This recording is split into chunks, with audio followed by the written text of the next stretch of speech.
I'm pumped to see you there, Danny, by the way. It's really fun to see you at the We're having a great time. while I'm in the lab over here. What I'm doing right now is turning on the Apple TV login so I can get this match going. Should start any second. And the pregame started about the same time as we did. We're expecting kickoff here in a couple minutes. Liel Abada, this is the season of Liel Abada. I think there's a lot of people that have jumped off the train, if you will. Including myself. And I think today there's going to be an opportunity for people to get back on. Sure. Because I think this is a massive moment for him. He knows it, and Dean Smith's going to give him the opportunity. So, I mean, for me, I'm super excited about this starting lineup. Obviously, Brant Bronico not in it. And I'm going to have a lot. Danny, I'm going to have a lot of time. Right. I'm going to have a lot of time to talk about this match while I'm hanging out with the crew, especially those in the live chat. I appreciate y'all hanging out. But other than Liel Abada, like what are you looking forward to? Luca De La Torre? It's Luca, the next big note has got to be Luca as far as, the new signing. Some would say there's debate over how big of a signing Luca De La Torre is. I lean towards he's a pretty big signing camp, but others maybe have downplayed it. Today's the day that we find out a little bit more concretely the answer to that question, for sure. I think that, to displace Brant Bronico out of a lineup is no small feat. And Bronny, I don't think Bronny, in fact, I've heard from people who were there that Bronny's doing the same thing he's always done as far as dominating the workouts and winning the fitness competitions. But Luca De La Torre, in theory, is a special player, a possession midfielder who really facilitates the attack in a way that Bronico's, work hard, try hard effort doesn't always do as smoothly. We'll see what happens. De La Torre is also a guy who's played in a lot of great places, but always has ended up losing his place. So when does he sub out today? Does De La Torre go the full 90? I think is an extremely important question today, and it's going to be score dependent, but we'll see. I do think we see Bronico today, but maybe not. I think it's going to be game dependent. I'm worried about what Toklamati's going to do. What if Idan doesn't score as easily and as fluidly and as prolifically as he did at the end of last season? That's going to be interesting. Does Archie Goodwin really have a role to play? There's so many questions to be answered. We're on the road. Is Charlotte FC ready to shed its reputation as a shitty-ass road team? I don't know. What do you think? Is there any lingering questions here as we approach kickoff for you, Johnny? The only lingering question I have is how many goals today? Is it 3 goals for Charlotte? Is it 4 goals for Charlotte? I think this team has an opportunity to really come out swinging and score some goals today, Danny. It's kickoff time. I want to let you get back inside. Here's what I'm going to do. I want your prediction. Myself, but I'm going to leave the camera on. You keep this brilliant stream you got going. I can't wait to watch it back later and relive this. But you're going to have a clutch cam. My phone is going to be the clutch cam. Anytime you want to cut in and see how Clutch is reacting to what happens in the game, just call us up, okay? It's going to be here for you. All right, sweet. I appreciate you, Danny. We've got kickoff in St. Louis at, I believe it's Energizer Park, because that's what we are right now. We're energized for this match, Danny. Enjoy it and have fun at Clutch today. I think what we're going to see ultimately is a really fun match, and we're going to get things started now. Here we are about 30. How many seconds in here? We're 41 seconds in. Danny's got such a clutch cam. I'm going to mute him. I don't hate the ambiance. I'm just afraid of putting somebody on the screen. I might say something in their favor for it. If you are seeing at Clutch, make sure you go check it out. What an absolutely great scene it is at Clutch there. And that's really why we rebranded to Soccer City, is because we just really want to showcase. Clutch Cam is live. We really just want to showcase, what soccer looks like in this city. So Danny and I will do that throughout the year. So all y'all in the live chat, Lad on Fire.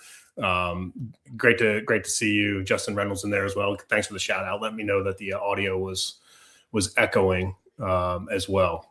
So I'm gonna take over here and hang out during this live stream, and let's see what Charlotte FC can do against St. Louis City SC. I'll bring you kind of up to date ratings throughout the match. We'll look at some statistics as well, and we'll kind of see what kind of momentum this Charlotte team has after what felt like a shorter off season than I've seen in the past. It really is kind of a, oh my goodness, the MLS season is starting, and here we are right now.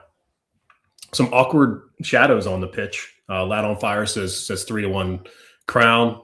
Zach, what's up? Zach B975. It's great to have you in the live chat as well.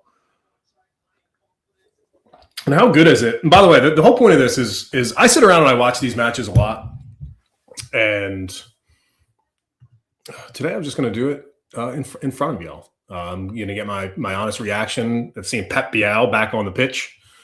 That's a really, really a good thing for Pep Bial to be back within this squad and give Charlotte FC that little bit of creative spark. It looks like St. Louis has got a 3-4-1-2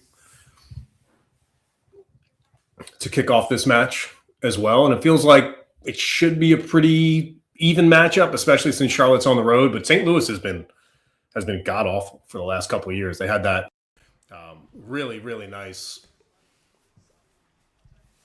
inaugural year. Speaking of that, make sure I brought up this today. Inaugural match, March 5th, 2022. Can you believe it? Can you believe that it's been 4 years of football, about to head into Charlotte FC's 5th year of football?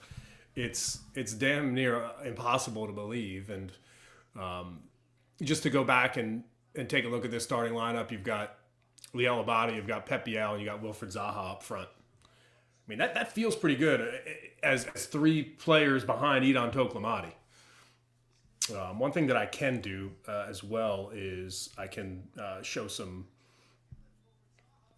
actions here as well with that early offside. We'll check out some commentaries from our friends at FOTMob as the game rolls on.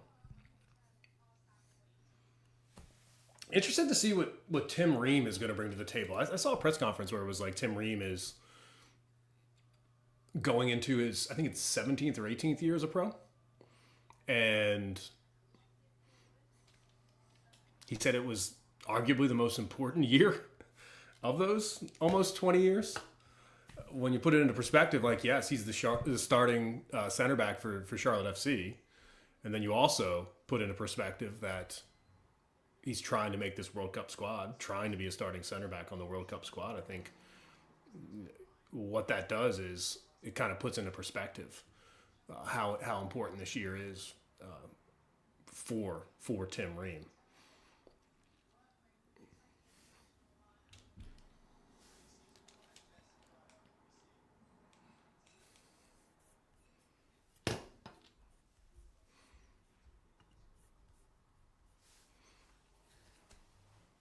It'll be fun to see the reaction at Clutch if anything interesting happens. You know how some of these MLS games work. A lot of action in what looks like Charlotte FC's, or excuse me, St. Louis City SC's. What should we go with? Dude, what are we calling them? Are we calling them St. Louis City SC? Are we calling them City?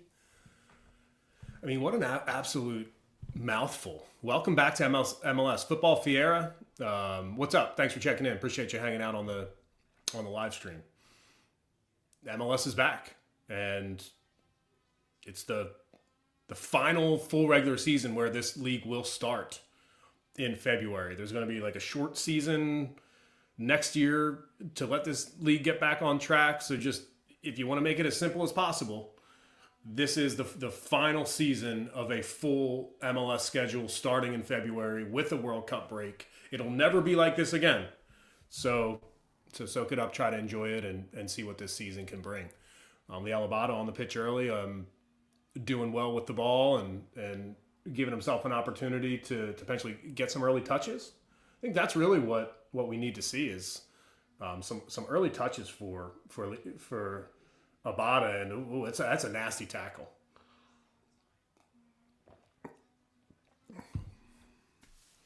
Yeah, and it's a referee in this match today that we've seen often, and the yellow card is out, and the yellow card has certainly been brandished. Let's take a look at what we've got so far.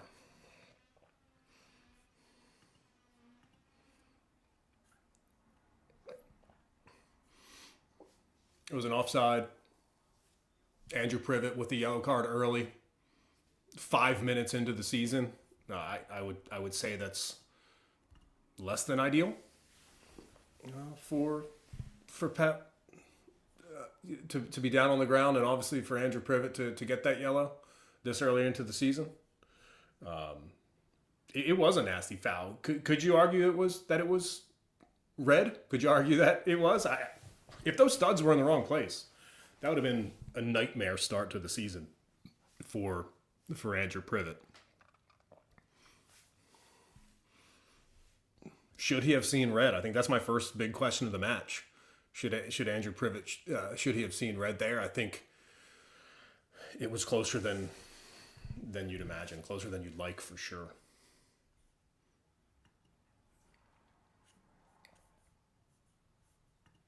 Let's go back to the starting lineup here just to give you an extra look at this. I think you've got Andrew Privet there. You see him with the yellow.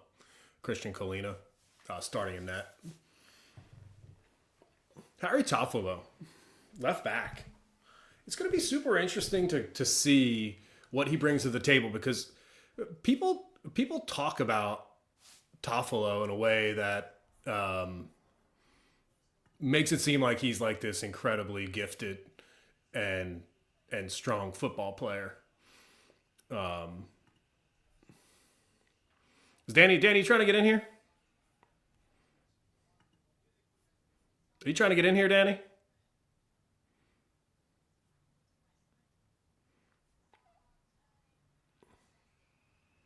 It seems like he's trying to get in the stream, but I'm trying to speak about Harry Toffolo. I don't know. I'm just not convinced. I've got to see something from Toffolo this year. I think it's just a given that yes, he's got skill, but other than that, what does he have? He's getting a little older, north of 30. It's a tough position to play. A lot of running at that left back position, a lot of connectivity at that left back position with Wilfred Zaha. And, of course, into Toklamati at the top. So, I don't think Danny can hear me. And if that's the case, I'm just going to take him off the screen.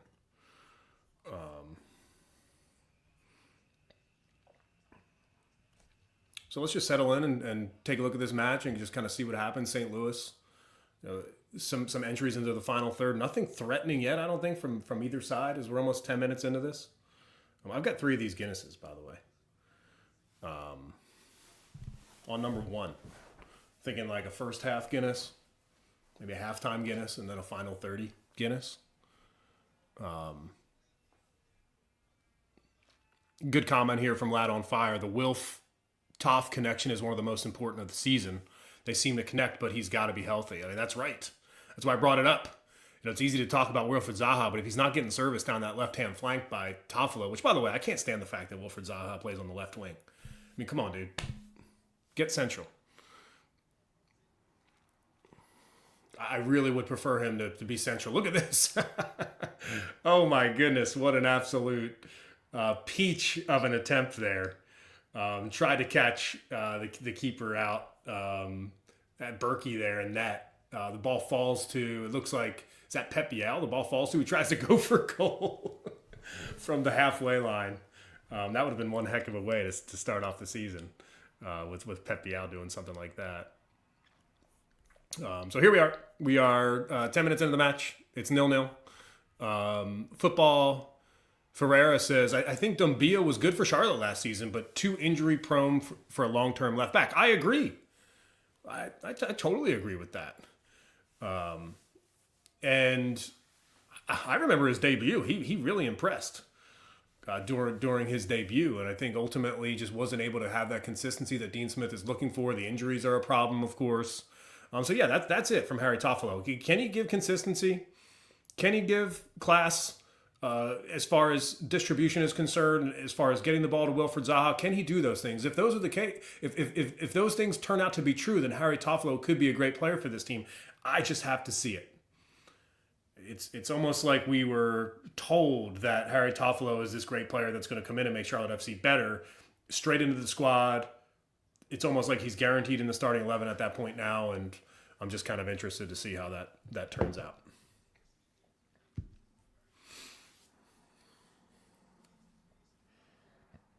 By the way, there's so many ways to watch this match. You're watching on Apple TV. Hey, no MLS season pass, no extra cash. That's pretty good. No extra cash. Oh, by the way, I'm hoping to do this more often this year. There's an extra spot on the couch in the home studio. We'll get some people into the home studio. We'll get some guests on the stream as well. But for this first one, I just wanted to kind of fire it up and talk it through so everybody could kind of see my process during a match and figure out, what happens here. Because at the end of the day, I've spent a lot of time covering this Charlotte FC team, and here we are again to start 2026. It's a nice ball into the middle, and Nathan Byrne, again, if we're going to continue to talk about these left backs, he's somebody else that I'm concerned about simply due to age. And there's a shot from St. Louis, and a nice easy save for Christian Kahlina. Christian Kahlina, just the rock at the back for this team. As I lean back on the couch, I can bring my mic over here just to help with that audio.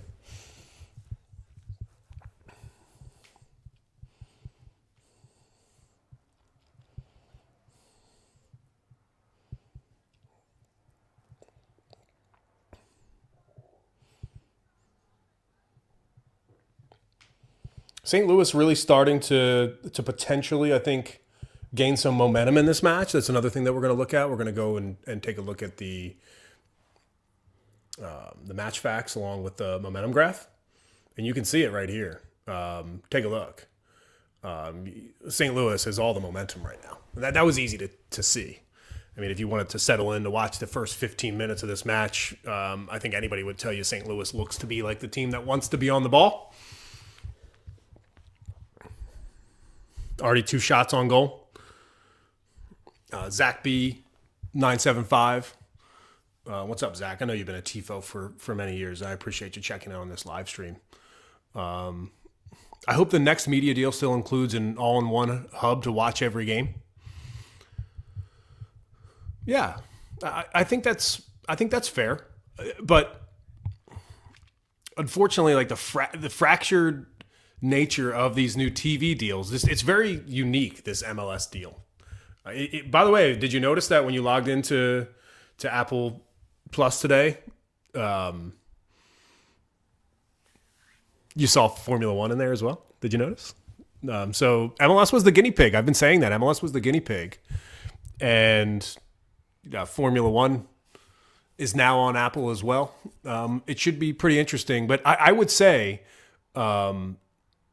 Ultimately, what I would say is that the next TV deal, MLS probably will fracture it a little bit unless it can get more money from Apple. Just because the more TV partners you have, the more money that you could potentially make. And I know that simplifies it, but that's just the way the dollars and cents add up. For example, I think that you could find a TV partner for MLS Cup.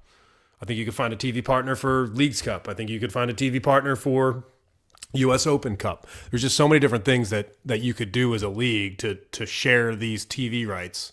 But for today, we're watching on Apple TV, and the cool thing about it is I'm sitting here in Charlotte, North Carolina. I'm watching, and hey, you could be over in Ireland. The Six Nations Rugby. If you missed that, all those rugby fans pouring out of the Allianz Stadium. For that Six Nations rugby match today between Ireland and England, which, by the way, Ireland got the win there. They're pouring into the pubs to watch St. Louis versus Charlotte. I promise you that.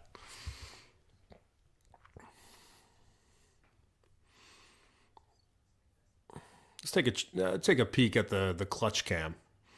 See what's going on out there.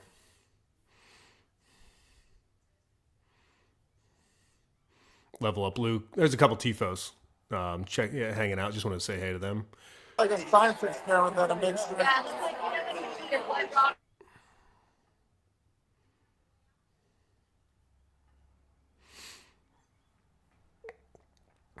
Lad on Fire checks in. He says they're at home for the season opener of St. Louis. Knew they would come out with some juice. Just need to weather the storm and settle in. Yeah, I think that's a fair take for sure.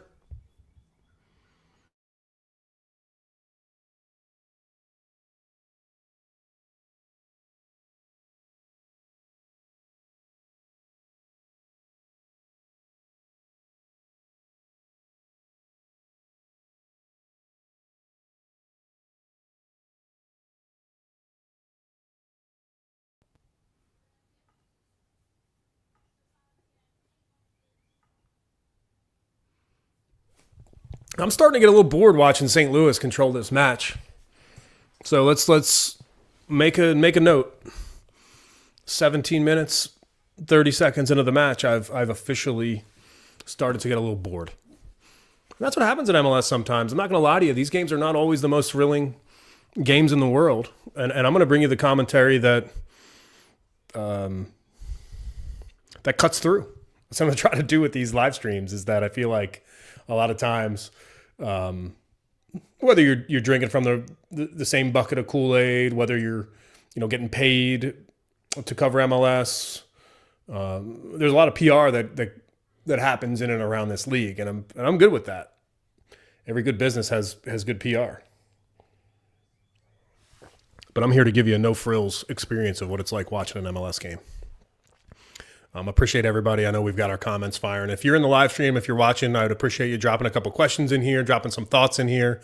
I'm going to react to those. We're going to share some player ratings as we go. I think like every 10 minutes, in a couple minutes, I'll bring up the player ratings again, and we'll start to discuss it. And ultimately, figure out what's happening in this match.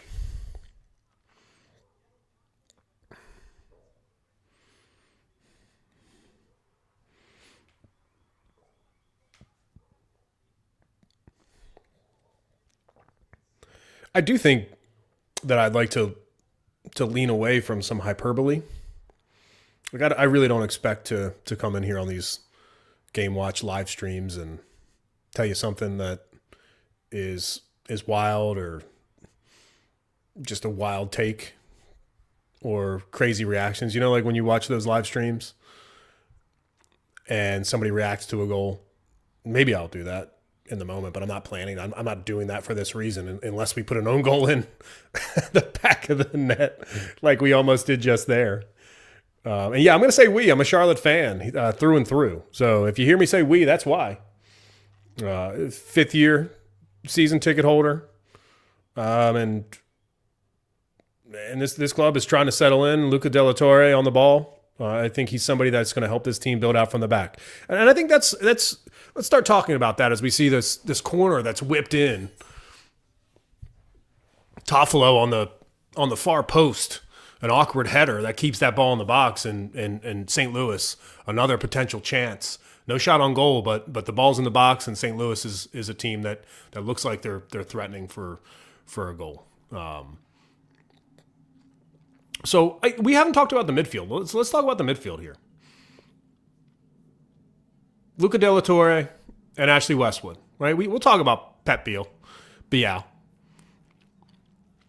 And we'll continue to do that. But this Ashley Westwood and Luca De La Torre partnership, kind of think of it as a double pivot. I'm not sure that's what Dean is doing right now.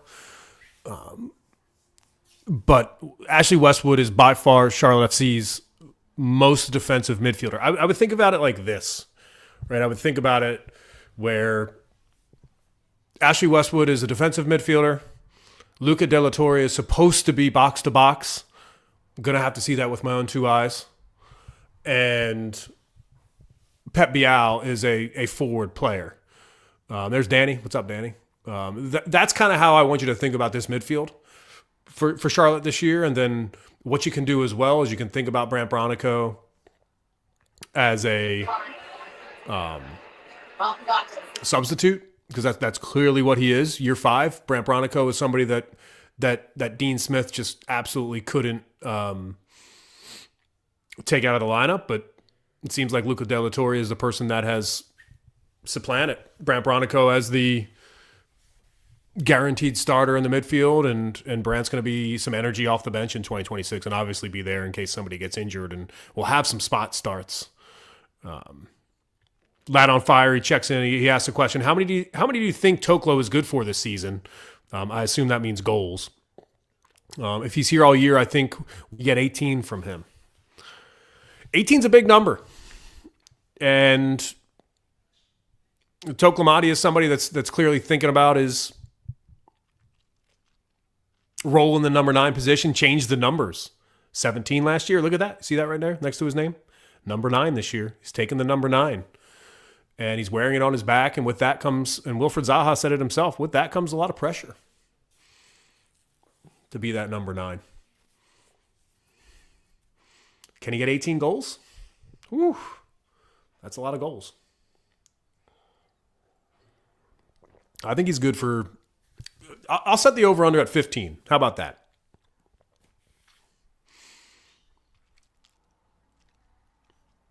So Lad on Fire's got the over at 18. I'm going to take the under because it's a good line. I think he's going to score about 14 goals or 15 goals this year. I think it's going to be right around that number 15 mark as long as he can stay healthy. But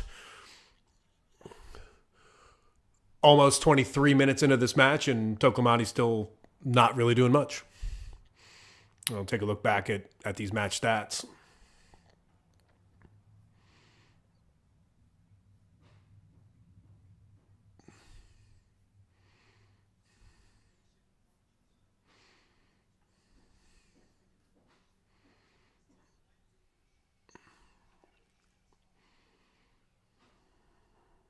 Still no big chances for either side.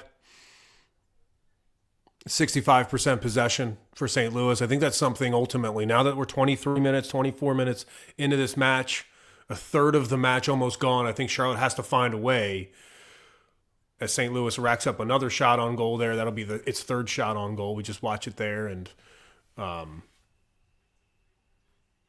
or that's 2. We could be a little ahead here. This FOTMob website is like basically in real time. Apple TV's probably a minute or so behind. Let's sync it up. I've got 20. Obviously, you're seeing 24:11. Now I'm looking at my TV and I'm seeing 23:50. So not that bad actually. So only about 25 seconds behind. Had 12 in less than a full year. I agree. I totally agree that like if you look at Edon Tokomati's output last year, you know, what you end up seeing is a guy that could, it looks like the sky's the limit for goals. But I just feel like that was an outlier. I mean, think about filling Patrick Agyemang's shoes. He had the motivation to do it. He did so quickly. Teams in MLS didn't know who Edon Tokomati was. And now they do. Now they do. I think that's like the important thing. Is like now teams know who Edon Tokomati is. And when you put it like that, I think really you start to understand why a player is able to come on the scene so quickly, and then why the dip in form or the dip in goal scoring output eventually comes. Because managers and backroom staffs and defenders start to figure him out. Start to understand that he's the danger man. And when that happens, the pressure only gets ramped up and the ability to score only becomes more difficult.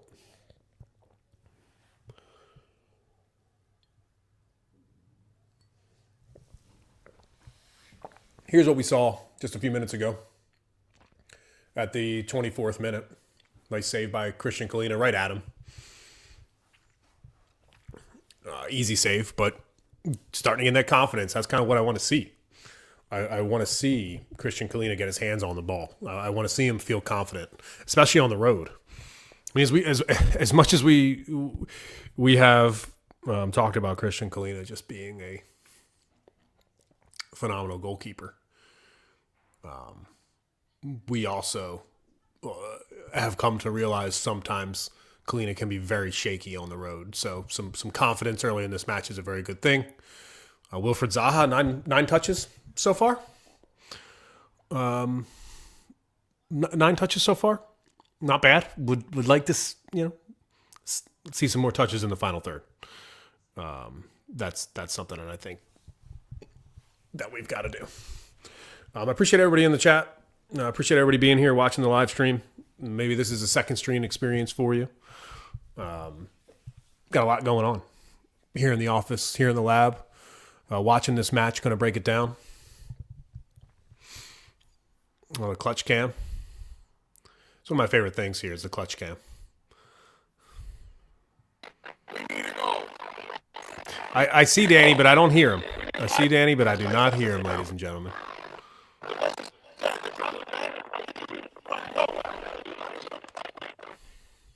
I've got to mute him just because it's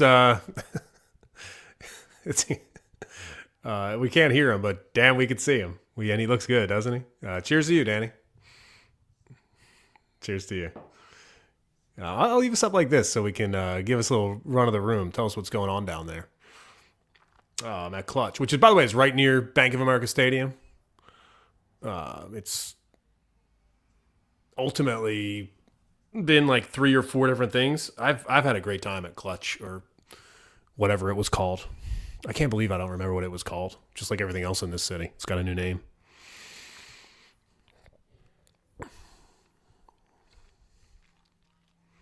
St. Louis in the final third again. A really nice ball into the box, threatening ball into the box. And Charlotte FC officially, we're almost 30 minutes into this match, and Charlotte is doing absolutely nothing. Welcome to what it's like watching MLS. Let's take a look at the match stats here. And, you've got these Idon Toklamati and Pep Bial hanging around 6.0 and 6.1 as far as match ratings. That means they're not seeing the ball. They're not rarely getting any touches. And that needs to change. And needs to change pretty quickly, because 30 minutes in this match, really not seeing much from this squad. If you want to take a look at where the shots have come from, you got one from outside the box. That was the latest in the 24th minute there. 10th minute and the 11th minute. Oh, that was...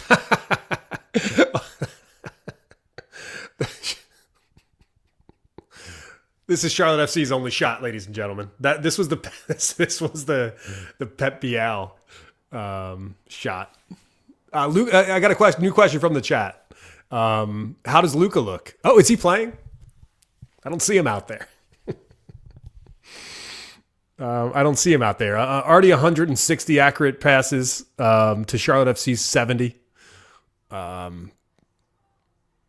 Here's a big chance for City. I'm going to call them City. How about that? I'm just going to call them City. I think that's what they want to be called. So I'll call them City.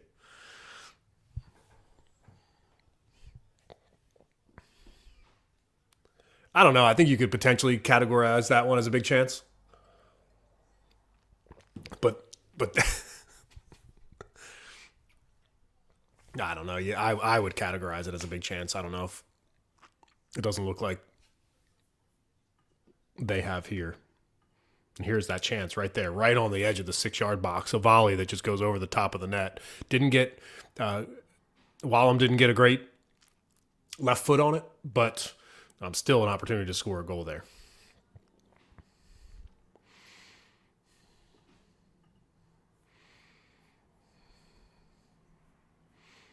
That Pep Bial shot from midfield, Charlotte's only shot. Doesn't even have to be on target. No shots on target for FC yet.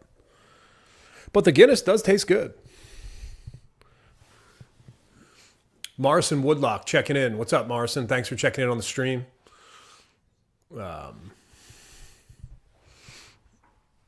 Great to have you here. Thanks for everybody checking in on the stream. This is fun. We're not doing this for the views.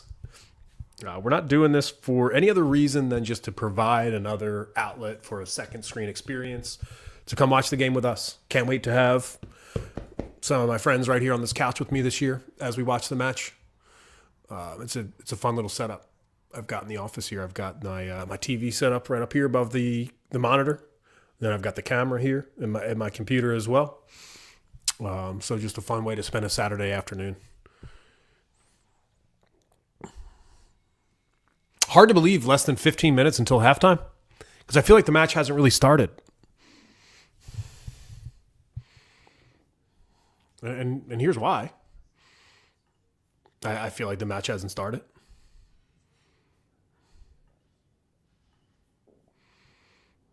Almost 70-30 possession. Woof. Okay. It looks like It looks like they have categorized that as a big chance. Because it's a .23 expected goals. So finally get a big chance in the match and doesn't work out. What else we have here? Any other stats telling the story of this game so far?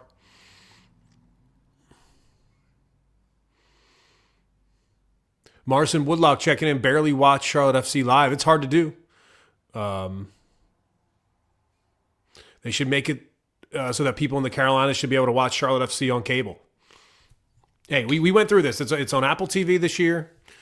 If you don't have a login, call somebody that does and get their password. That's the only way you're going to be able to watch this match. But you can hang out here with us, and I'll tell you about what's happening here, and I'll break down these stats for you.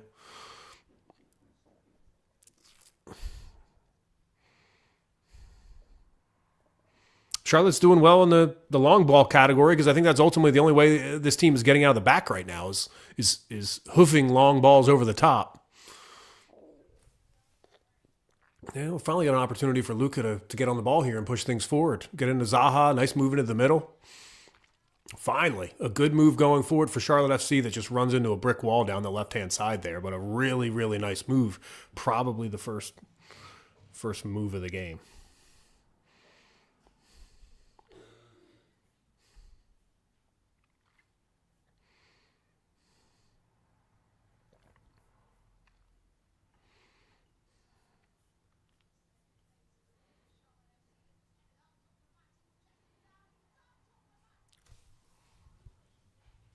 Huge chance for Idon Toklamati there. Huge chance. It's the first big chance of the game for Charlotte FC after doing absolutely nothing the entirety of the first half. Idon Toklamati has an absolute peach of a strike. He's onside, a ball over the top, settles it to himself, strikes it off the 6-yard box and hits the post. That right there is. Did they call offside? Might have called offside. Either way, sign of life. This Charlotte FC team does have a heartbeat.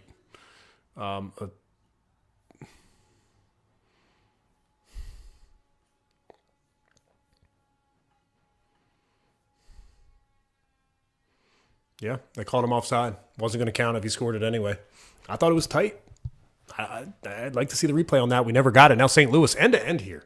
St. Louis in the box now. I think we could take a look back here and maybe get a shot map here potentially. Not yet. They'll add it. Or maybe they won't because the offside flag came up. Idon Toklamati right here on the edge of the 6-yard box. A beautiful ball over the top. Gets on his right foot right on the corner of that 6-yard box and lashes one off the post. Not going to go down as a shot. Not going to go down as a big chance. But ultimately was really, really close to being onside and didn't happen. Didn't quite happen just yet. Now St. Louis is threatening on the other side.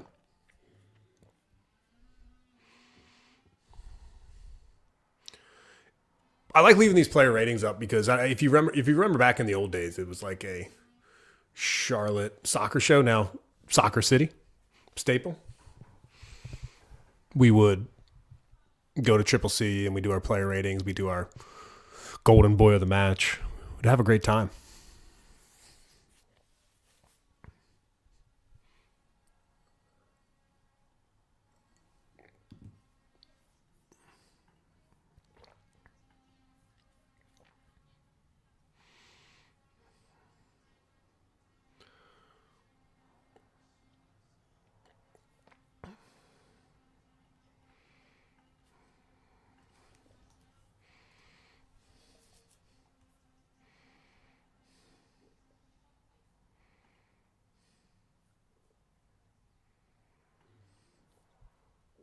Okay, I've got, looks like,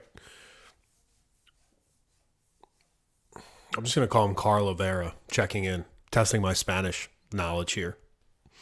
Respect. I did have to use a translator, though. And he says both teams to score. Good. It's a good question. At this point in time, I would say no. No habla español. That's right. I apologize for that. I'm an English language speaker. Would love to learn Spanish someday, but unfortunately today is not that day. But both teams to score, it's an interesting proposition. It's a great question. Thank you for asking the question. If anybody wants to chime in with Spanish language questions, I can use the translator. It's 2026. I get things translated very quickly on the live stream. I don't think both teams are going to score in this match. In fact, you could convince me that nobody scores in this match. You could convince me that nobody scores in this match. That's all right. What's going on? Should we give some love to St. Louis right now? Should we? Because St. Louis is playing well.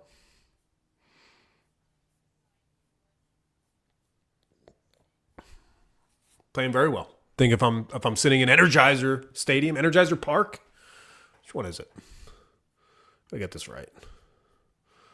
Energizer Park. What a great name for a stadium. I mean, think about it. Like, if you're going to name a stadium and you're going to give it a sponsor name, can you come up with anything better than Energizer Park? I don't think so. Ball into the box for Charlotte FC. Nothing threatening there.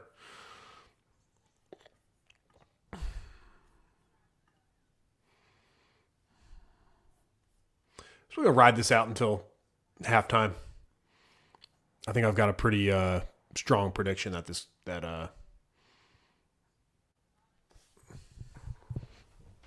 a scoreless 0-0 draw at half.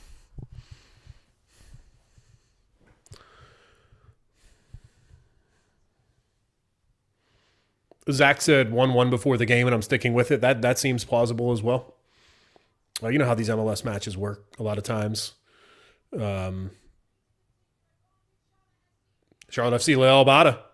What a strike. Leal Abada on his right foot. An unbelievable strike from Leal Abada. On the outside of the box, he's in full stride, full speed. He lashes one, strikes it to the right of the goalkeeper, to the left of the goalkeeper if you're looking at it from Leal's vantage point. Not an easy save because of the pace on that ball. He hit that thing, and he really did hit it strong. There it is, attempt saved. Leal Abada, right-footed shot from outside the box. I mean, that was welcome to 2026, Leal Abada. And there was a red card as well. A St. Louis center back picks up a yellow card, a tackle on Pep Bial. Really nice job by the referee here.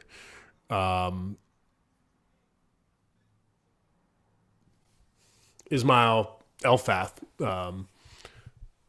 You recognize him if you've seen him. He manages a lot of MLS games. Here we go. Let me see if I can pull up this shot map. Let's see.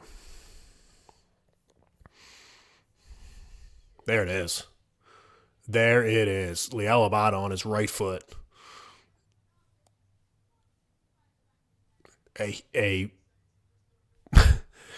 The second shot, this time on goal. Remember that Edon Toklamati ball off the post did not count because of offside, but Leal Abada registers Charlotte FC's first shot on goal this season. Think about it. I tried to tell you in the pregame warm-up that we did that the way the world works, the way that sports work is when somebody has a down year, everybody writes them off. And I'm not ready to do that with Leal Abada. I'm not ready to do that at all. I think that he has elite speed. I think that he's somebody that can make an impact in just about any match because of that. And if he gets a little bit better on the ball and can grow into Dean Smith's system, which it's not like I'm going to place blame on Dean Smith, because I'm not. I just don't think Dean Smith's system really suits Lialabada very well. Considering, all right, if we take a look at what this lineup looks like. I mean, the action that's going to happen at the bottom of the screen here, on the left-hand side, with Zaha, with Toffolo, with Westwood, with Toklamati, kind of in this area of the field. Really nice pocket for Pep Bial to work into the spaces. I think that's what Dean Smith wants. That right-hand side is just, there's a lot of work to do over there. Luca De La Torre, he's got to, find some chemistry there. Nathan Byrne, obviously, somebody that can help Lialabada out as well. And right now, I'm taking a look at all the forward players. Well, Lialabada with a 6.6 so far in this first half. He's been solid. A lot of hype around Idan Toklamati to start the year, and Lialabada putting in a first half shift for sure right now. Somebody that I wouldn't consider taking off the pitch at the moment. I would not consider that at all. It's almost halftime. So bring up that clutch cam. See what the crew is doing out there, and I got this shot. It's like a Kiefer shot. It's a level up Luke shot. I think in the future, what we'll do is we'll get our setups at the watch parties maybe a little bit better. That way, people can chime in, people can join the live stream. We got some audio out there, whatever works. But ultimately, I want to turn this into a place that people can just hang out and watch the match. It's not always easy to go out on a Saturday night to watch a match. It's a lot easier on a Saturday afternoon. Nathan Byrne, a chance here into the box. How about that?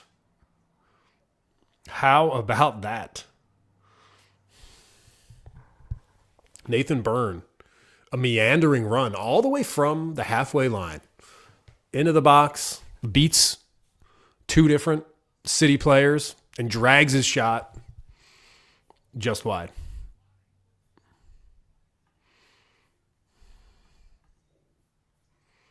There's the shot. Okay, Charlotte FC starting to actually make some moves to end the first half. Maybe something to believe in as we get to halftime here. But yeah, Nathan Byrne, he takes the shot from inside the box, but started that run around the halfway mark right here where my cursor is. Started to run there. We're going to do a halftime breakdown here in just a few minutes. I'm going to take a break. I appreciate everybody hanging out for this live stream, and please drop your thoughts on the first half in the live chat. That'd be huge. Drop your thoughts on the first half, and we'll do some numbers breakdown. I'm going to take like a 5-minute break. Not that much. I'm going to get another one of these. It's a lovely day, lovely afternoon for a Guinness. I told you the plan before the stream started. I said I was going to do one when the match started, and I was going to do another one at halftime, and maybe one for the final 30 minutes of the match. Only 1 minute of added time.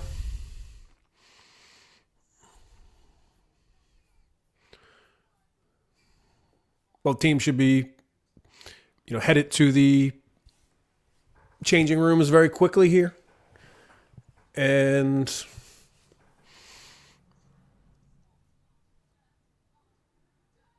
oh my.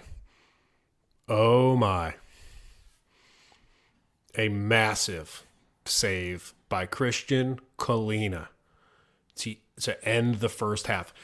If you followed Charlotte FC, you know that time and time again, this team gives up goals at the worst time. And Christian Kahlina just saved Charlotte FC from giving up a goal at the worst possible time. Probably the last kick of the half, and it was.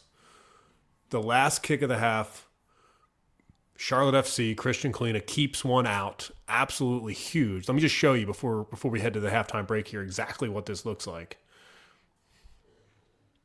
It's Durkin. I'm really surprised that's only a .08 XG. That's a left-footed shot, bottom left corner. and Christian Kahlina makes that save to keep Charlotte FC equal at 0-0 at the break. Here's the table. Nobody else is playing. Just Charlotte. Just St. Louis. 1 point. Charlotte FC top of the table with a goalless first half in St. Louis. You're going to see the match ratings here as well. I'll leave this up during the break. And we've got a score of 0-0 at halftime, and we'll be right back after this.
Hey, everybody, welcome back to the stream. It's halftime at Energizer Park in St. Louis.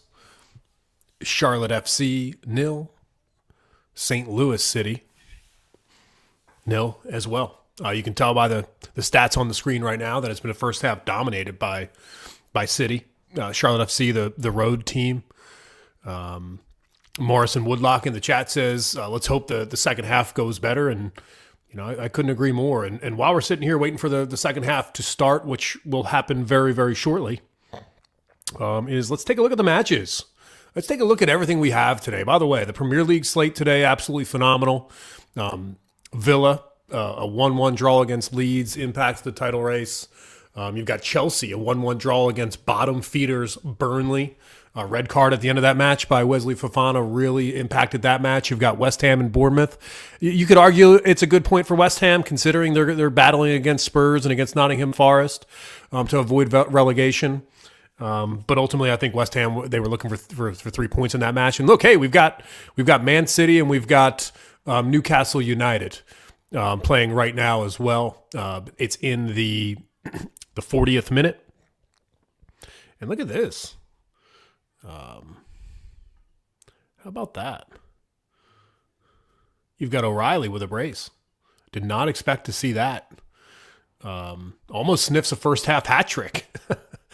Pretty impressive. But let's get back to the MLS. There's a huge. It's opening weekend. Take a look at this.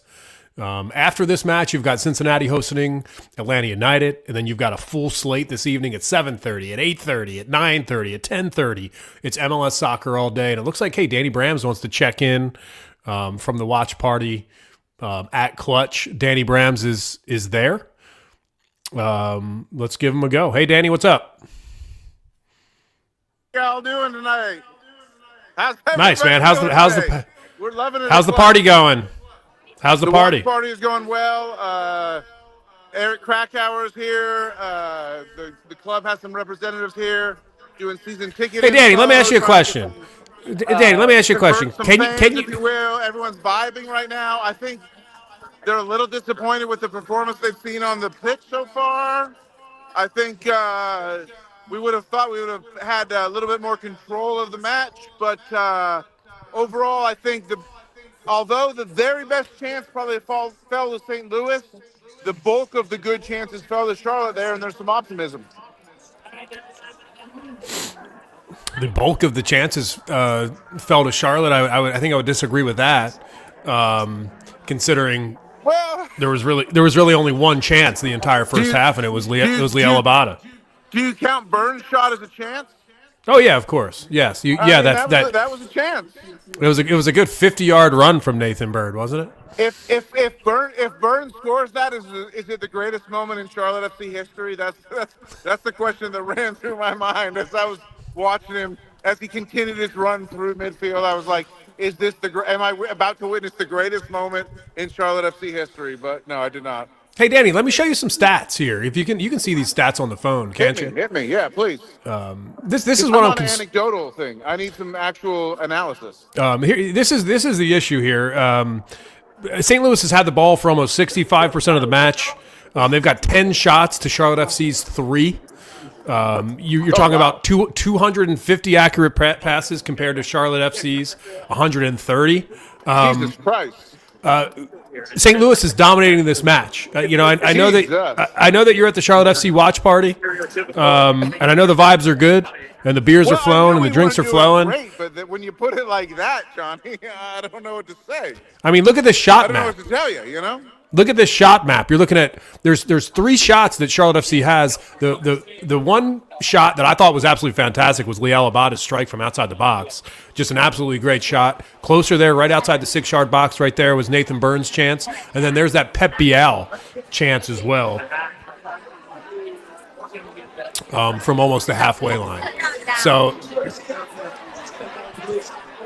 man, I need whatever they're drinking at Clutch. That's what I need. I appreciate Danny Brams checking in from Clutch. It's good to see everybody. Good vibes. I'll take them full screen. We'll see what's going on out there.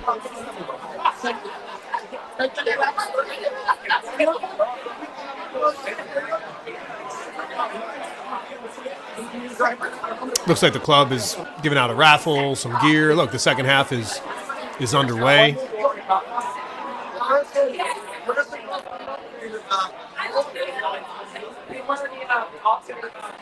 It's a great place to be. If you're watching the stream, if you're hanging out with us, make sure you join us in the live chat. Let us know what you think's going to happen here. In the second half of this match, there's Chief Kiefer, one of the OG Tifos. It's great to see him. You've got a lot of folks in there. There's Jenny, there's Luke, there's Mike Volak as well. Everybody hanging out, waiting for the second half to start, waiting for anything to happen here for Charlotte FC. So it's second half underway. Just a few minutes in, I'm going to say goodbye to our on-site reporter. Is that what I got to call him? Our on-site reporter, Danny Brams, is there. And I've got to get my eyes back on this match. By the way, just telling us what the temperature is out there. 42 degrees. It's chilly. Not a warm day in St. Louis, and a lot of empty seats coming out of halftime. I imagine they're doing the same thing that those folks at Clutch are doing as well, and an early chance that the second half starts very similarly to the way the first half started. The first half was St. Louis, an early chance in that second half, and now a corner to start the second half as well. Here it is. There's the shot right here. Hartel gets a shot early for St. Louis.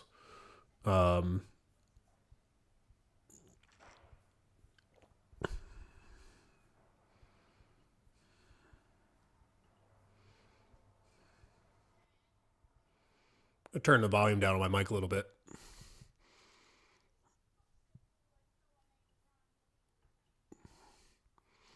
Said it was a little glitchy.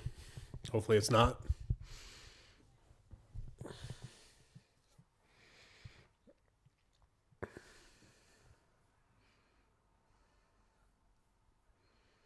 I mean, really, it's remarkable to see the second half start just like the first half started. St. Louis is on the ball. They're threatening the final third. They already have a corner during this half, and it seems like St. Louis is the better team.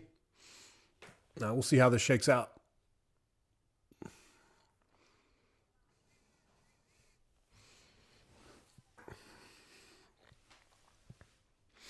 It's got my halftime Guinness. I told everybody the plan. Following the plan to a T.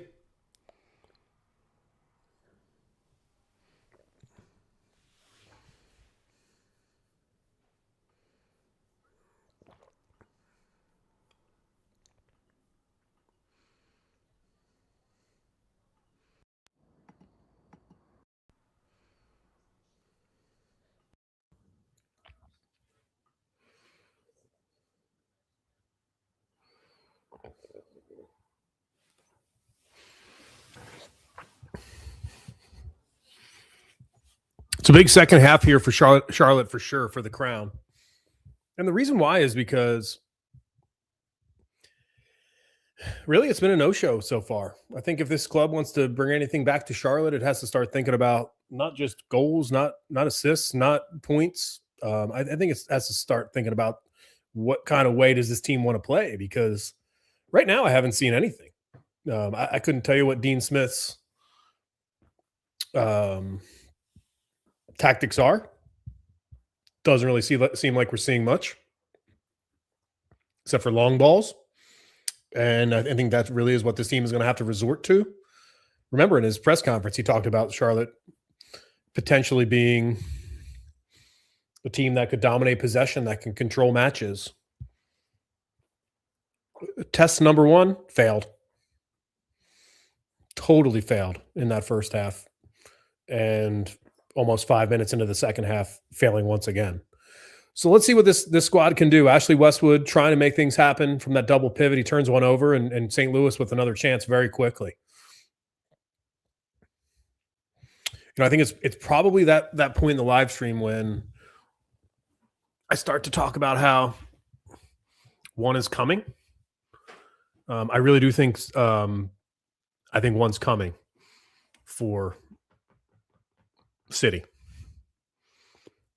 No changes for either team at the break. Morrison Woodlock, thanks for hanging out, man. I appreciate you. You're giving me tech feedback. You're doing everything that I need you to do for this live stream. So I really appreciate you. It's been really fun hanging out.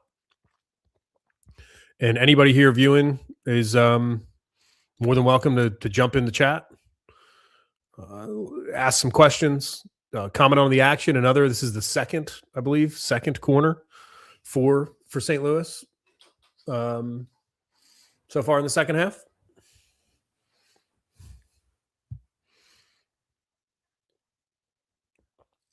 Christian Kahlina comes up with another save.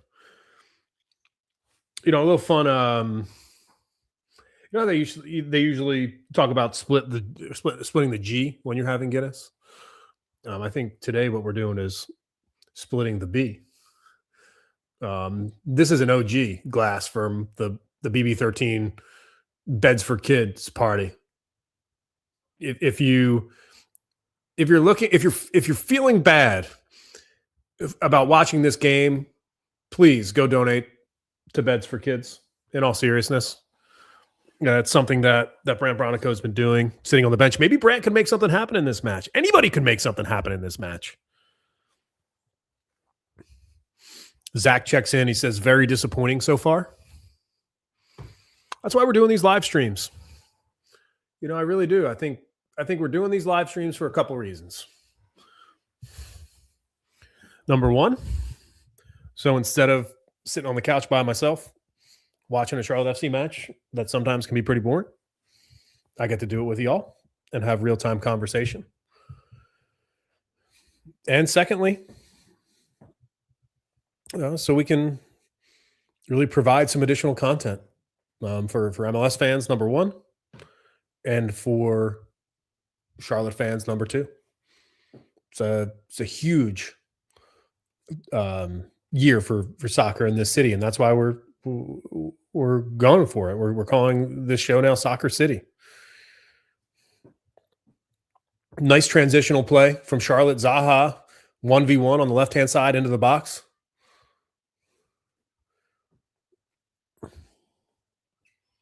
And he's given a foul. It's foul called on Zaha, and he's got a smirk on his face, and he's already looking towards the referee, arms wide open, and pretty clear foul on Zaha there.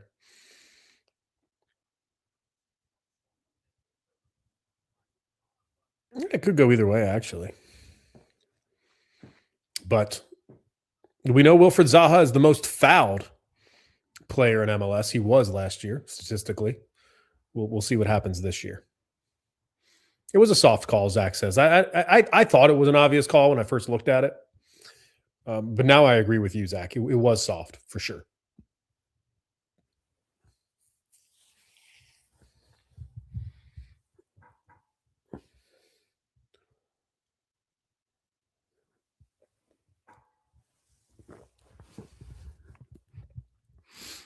I wonder how many times I'm going to say Charlotte Soccer Show this year.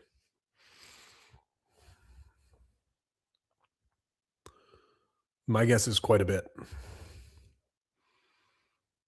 But we've been saying Soccer City this whole time. That's why we changed the name of the feed and the brand is, candidly, the first time that we ever talked about Charlotte as a soccer city was with Joe LeBou, the former Charlotte FC president. And after we met with Joe LeBou and I told him about Charlotte being a soccer city, you started to hear that rhetoric from the club. I believe the first time we heard it was at a World Cup watch party 4 years ago, talking about Charlotte being a soccer city. You remember when the club put on that watch party? I believe it was in Romeo Bearden Park. Yeah, so I'm not saying that we came up with it, but I do think that having the discussion about Charlotte being a soccer city impacted the club and has been something that the club has hung its hat on from a marketing point of view. So what we're doing with Soccer City is kind of taking back what's rightfully ours. No hard feelings, though, for real. Wish Joe LeBou nothing but the best. Too bad that he's no longer with the organization.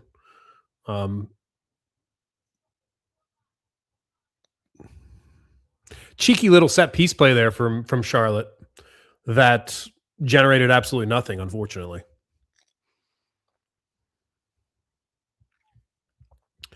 Some action finally in the St. Louis City final third. Looks like Charlotte FC is trying to potentially capitalize on what looks like a decent run of play. Let's see what we got here from a shot map point of view.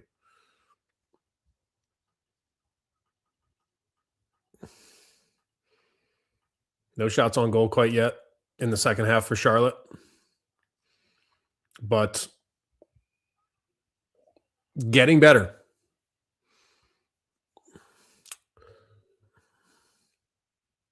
There was Tim Ream. In the 56th minute there, Tim Ream finally gets another shot. It's blocked, though. But you can just tell the difference here. Take a look at that. That pitch where the shots are coming from. St. Louis really threatened so far in the first 60 minutes of this game. And Charlotte maybe finally trying to grow into the game. Idan Toklomati is completely shut down right now on the road. So it's 0-0, and we got 30 minutes to go. Almost 30 minutes. We're at the 57th minute right now. Let's start talking about subs. You want to see who's on the bench? It's a good idea.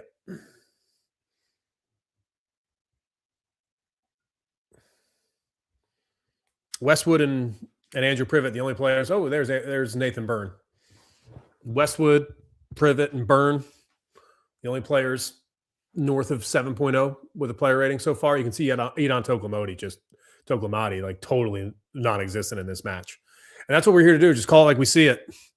Lialabada on the ball there. Another shot spilled by the keeper. Wow, Berkey in net for St. Louis. Just not a good display of goalkeeping there, but he's able to pounce on the loose ball that was caused by Lialabada. That's the second shot on goal for Lialabada today. He's not coming off the pitch. I already told you that. There's no way he's coming off the pitch. So who is? Right? I think Idan Toklomati is going to go the full 90. I think Pep Bial should be able to go the full 90. I think you're basically looking at keeping your forwards on, and you've got to make a decision here. Is it Ashley Westwood or is it Luca de la Torre? Right now, that's where the sub is coming, in my opinion. And when you look at the bench here for Charlotte FC, you're not looking at a lot of options. You're looking at Archie Goodwin. You're looking at Brant Bronico.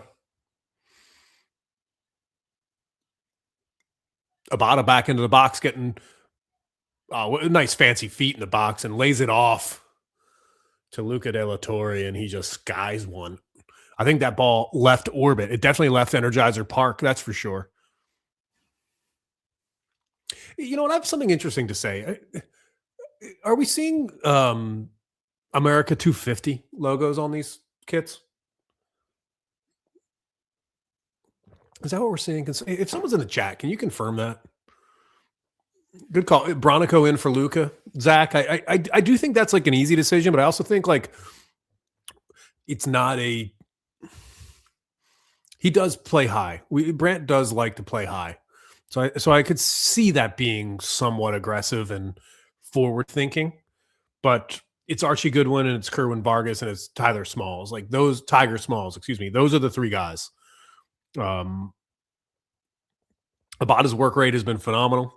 He's been dangerous in the box. I wouldn't take him out. I think it's a midfield change for sure. And I think you could make the argument here, and this is where it starts, that Toklomati comes off and Archie Goodwin comes on.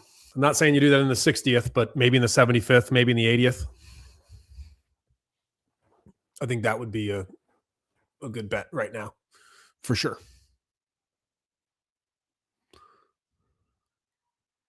And there it is. We've waited all match. I told you it was coming. And St. Louis City SC scores the opening match of the 2026 MLS season. It was coming. And, I took a second to take a look at what folks in the chat were saying. I look up and I see the ball in the back of the net. And there it is. 1-0. City. Marcel Hartle. A one-footed shot, first-time shot, bottom left corner, beats Christian Kahlina. A very, very nice through ball, a one-touch pass. Oh, yes. A really, really nice goal for City. And you know what happens here? This is what happens here. This is what happens in a game of soccer. We talked about changes. We talked about Dean Smith having to make something happen. And look what happens. It's St. Louis that makes the substitution. St. Louis makes a substitution, brings on Brandon McSorley, and all of a sudden, immediately, it's a goal. That's how you change a match. Nothing was happening in this match. Nothing will happen for Charlotte FC in this match until changes are made. St. Louis makes the change. Dean Smith beaten to the punch, and St. Louis takes the lead, scores the first goal of the MLS season. And here we are, Charlotte FC down on the road, 30 minutes to go. Can they get an equalizer? Can this team scrape 1 point out of what has been so far a dismal opening 60 minutes to the season?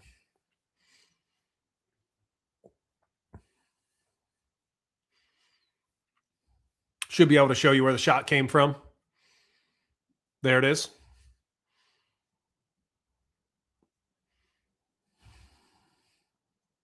.05 XG on that goal as well. Christian Kahlina did get down. Looked like he could have made a save. Didn't happen, though. I think he might have gotten a touch. Christian Kahlina did. Got down to his right. Christian Kahlina down to his right. Could have made a save there. Didn't happen.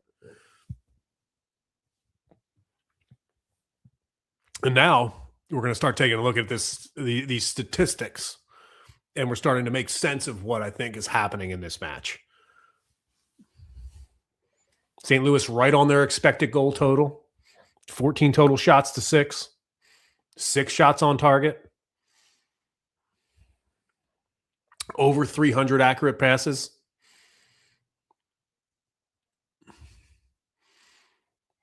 Deserved lead. Deserved 1-0 lead for St. Louis. And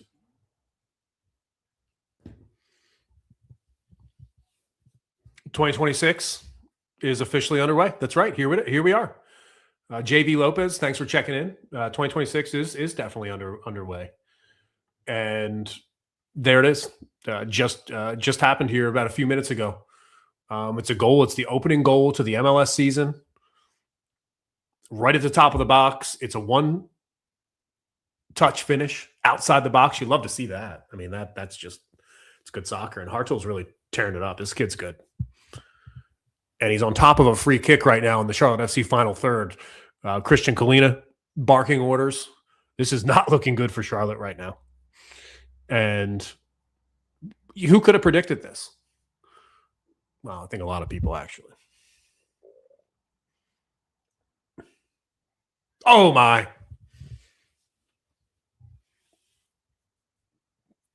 Should be 2. Should be 2.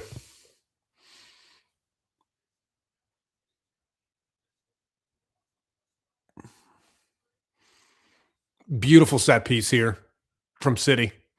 A left-footed box across the goal mouth.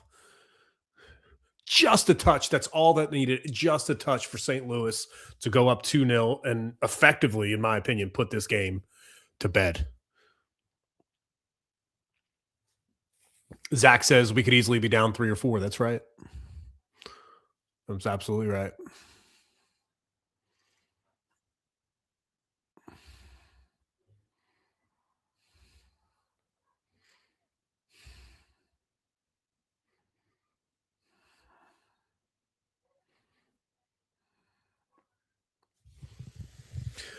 All right. We're still waiting for changes, right? When did we start talking about changes? 10 minutes ago? Let's see.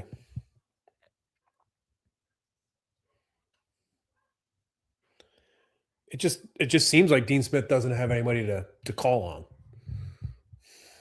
Depth is an issue for this squad. That's why, I'm doing this today like this because preseason prognostication in MLS football is a fool's errand. What's the point of trying to predict any of this? Every year is totally different.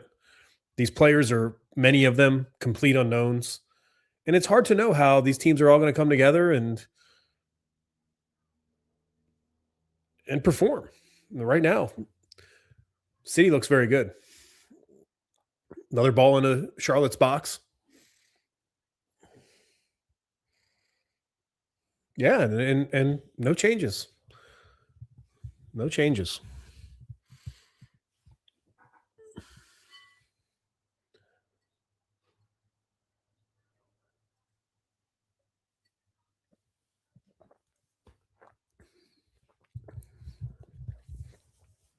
Oh my.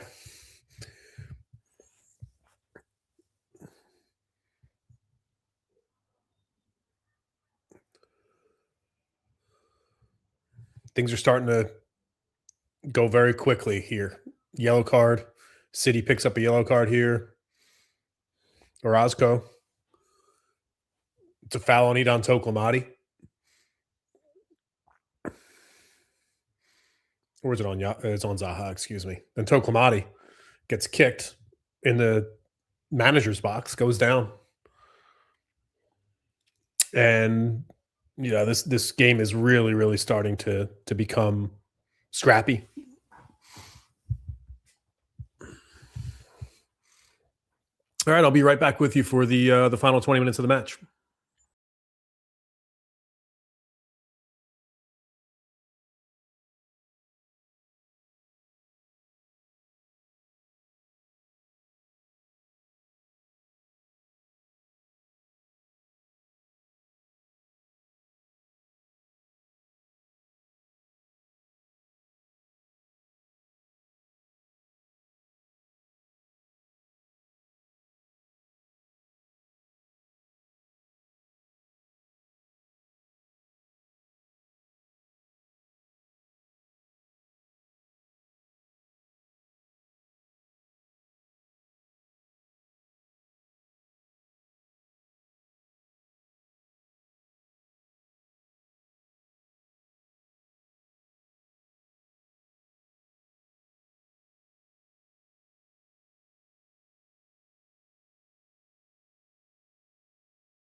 All right, there we go. Finally, some changes.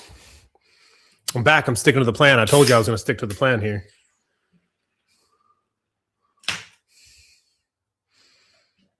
Here's my issue. Didn't we talk about Liel Abada being the player that we shouldn't take off? Abada's off the pitch.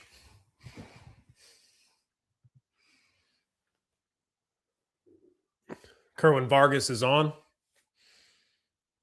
Here we go. Let's take a look at these facts. Jabril Diani replaces Luca De La Torre. As far as debuts are concerned, not very good.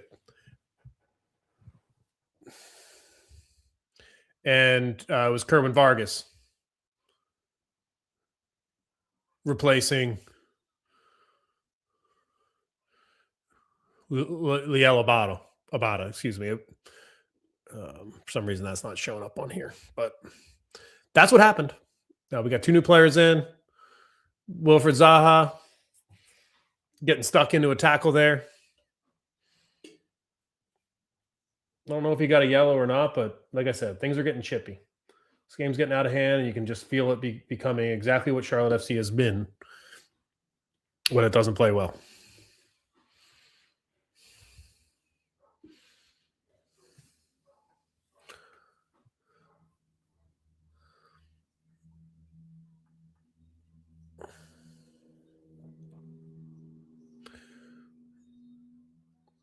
We talked about that right side earlier in this stream and how Liel Abada and Luca De La Torre were coming together to potentially create some sort of chemistry and do well down that right-hand flank. And just Abada did well. And while Pep Biel and Idan Toklamati are completely mystery men in this match, it's Liel Abada that gets the tug from Dean Smith, who is having a really poor start to 2026. Like, what is this manager doing? Taking off the player that has offered at least something. Because most of these players, Wilfried Zaha, Pep Biel, Idan Toklamati, have offered absolutely nothing in this match. And we know what's happening with Zaha. Zaha is being fouled. He's being double teamed, and he's not getting a lot of service. But look what's happening here in the center of the pitch. My goodness.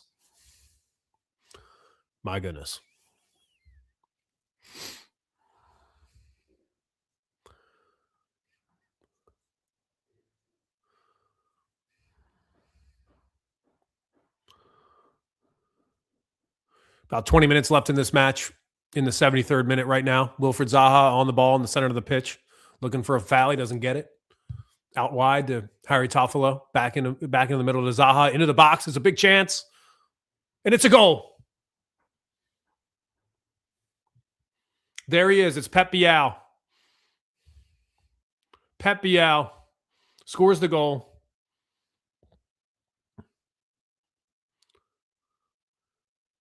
It's 1-1, and Pep Biel is back. You could just tell something was happening there. You could hear it in my voice. It was a great move. Wilfried Zaha on the ball. Where? In the middle of the pitch. Not out wide. Wilfried Zaha on the ball in the middle of the pitch. He slots one through to Pep Biel. A right-footed pass. Pep Biel gathers it on his right foot, takes 3 strides, 1 touch, slots it in down below right-hand side of the goal. Just absolutely phenomenal. And there it is. There's the goal right here. Wilfried Zaha is in the middle of the pitch. Gives it out wide, gets it back, slots one in to Pep Biel, and he scores the equalizer. It's 1-1. What a goal. And Zach's 1-1 prediction looks really, really strong. That's the type of goal, the Zaha to Pep Biel connection. No, look what happens. Take Liel Abada off the pitch, and all of a sudden Dean Smith, with the 2 players that remain on the pitch, it would have been Idan Toklamati for me who got the pull, not Liel Abada. But very quickly, it's a goal after a substitution. Same thing happened for both clubs. St. Louis makes a substitution, goal. Charlotte makes a substitution, goal. Now 15 minutes to go and everything to play for in this match. Could Charlotte steal 3 points on the road? That's what this has come down to at this point. And look what's happening with the possession. We were up to 63%, 64% for St. Louis at one point in this match.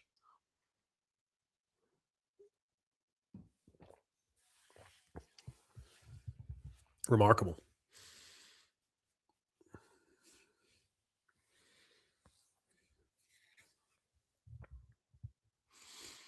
Things are opening up a little bit. I think both teams are not willing to settle for a 1-1. I think Charlotte is the one team that maybe would, but St. Louis is going to continue to fire forward, continue to progress into that opening third. A shot right now from St. Louis.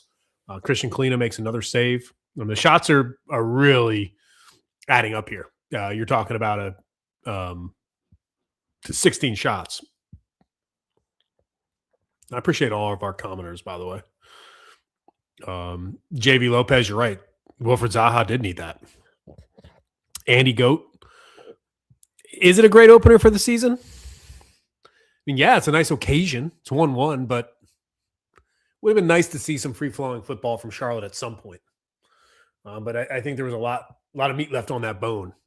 That goal right now, the Zaha to Pep Bial goal really has cleaned up what was a pretty uninspiring match.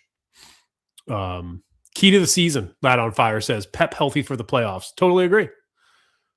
Pep has to be healthy for the playoffs. He does. Zaha to Pep, dream team from Zach. We got a goal. We got a goal on the stream.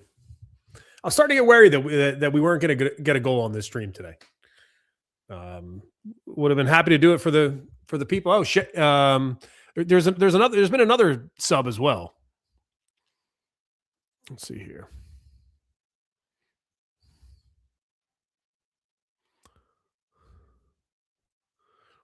I missed that.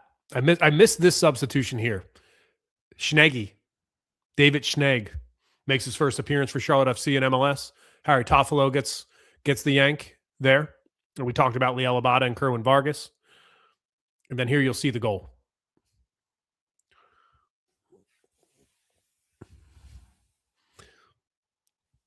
Zaha to Pep. That's what you want to see. Now St. Louis with a set piece. Oh, my goodness.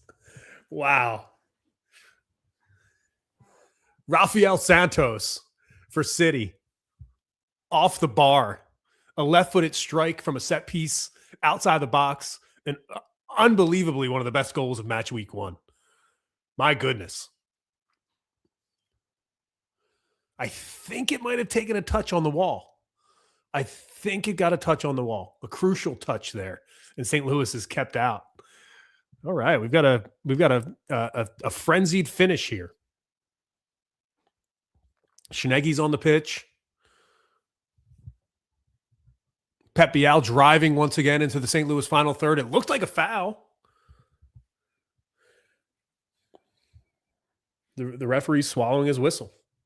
Really allowing the action to continue end to end. Man, as soon as I went and got that third Guinness, things really heated up.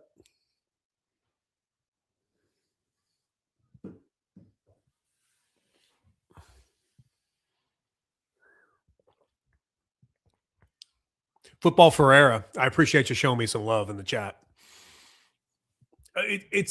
Listen, I'm a huge fan of Wilfred Zaha and his ability to play out wide.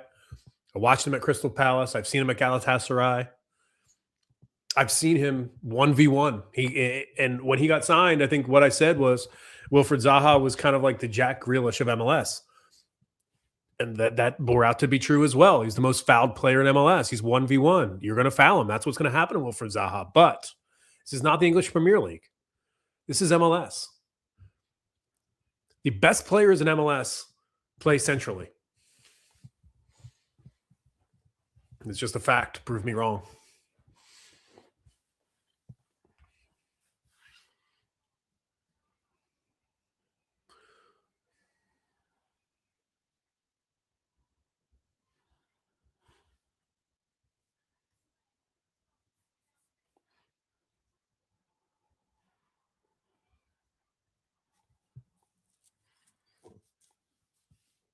Zaha, twinkle toes in the box. Charlotte in the final third right now. Both teams making a push for a winner. Just turned into fun. And that's what the substitutes were always going to do. The substitutes were always going to make this game fun. And we got it. This is super fun.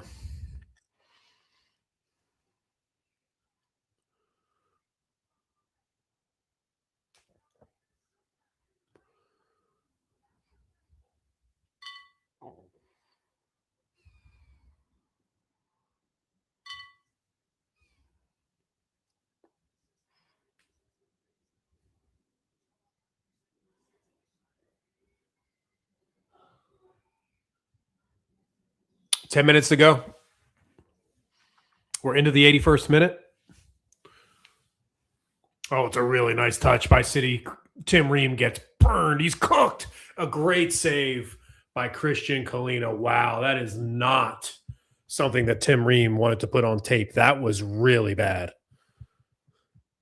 It didn't do anything fundamentally wrong, just not quick enough. My goodness.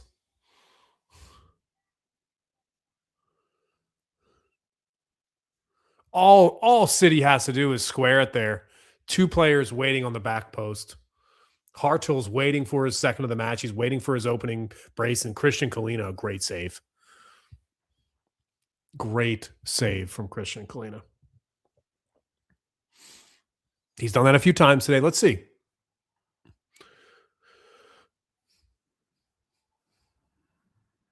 Keeper saves. 6. Look at that. 6 saves for Christian Kahlina. He's been the man of the match for sure. He's my Charlotte FC man of the match right now. He's the only reason why this draw is and potential win is a possibility is that Kahlina has been phenomenal between the pipes for Charlotte FC right now. But it's not over yet. It's a ball into the box, and there he is to claim another one. Christian Kahlina, a quick outlet pass as well. Very, very nicely done to Kerwin Vargas, and Charlotte FC is in transition.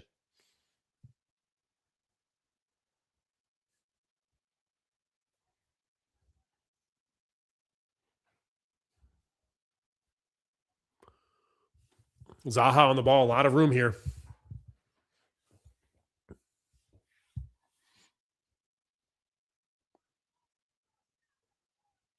Schneggy hits a left-footed ball across the box. Kerwin Vargas is waiting on the end of it. He volleys it and gets the outside of the net. Starting to see some things happening here. It's a really, really nice ball by Schnegg.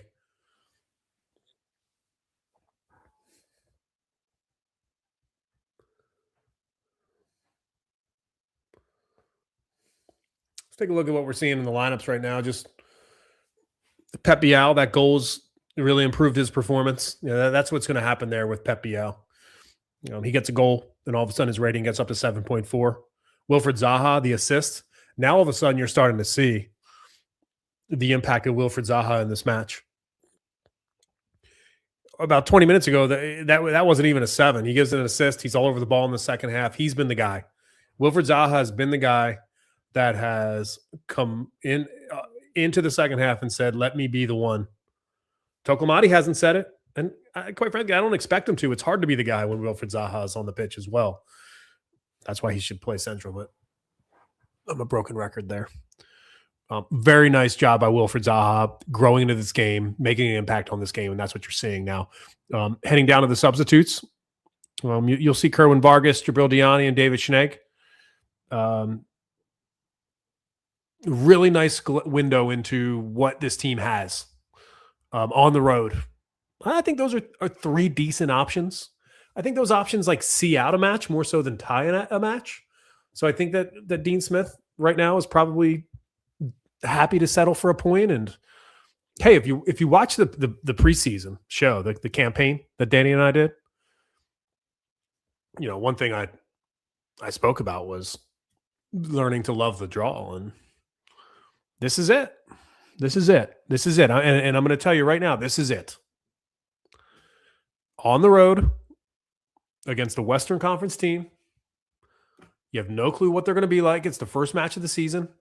You've given yourself an opportunity to not lose.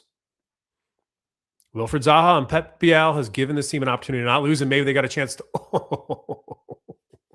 and maybe they've got a chance to win. Kerwin Vargas, a fox in the box. A square ball for Toklomati that gets blocked. That's definitely a goal if that pass gets through. Really nice defensive work by St. Louis there.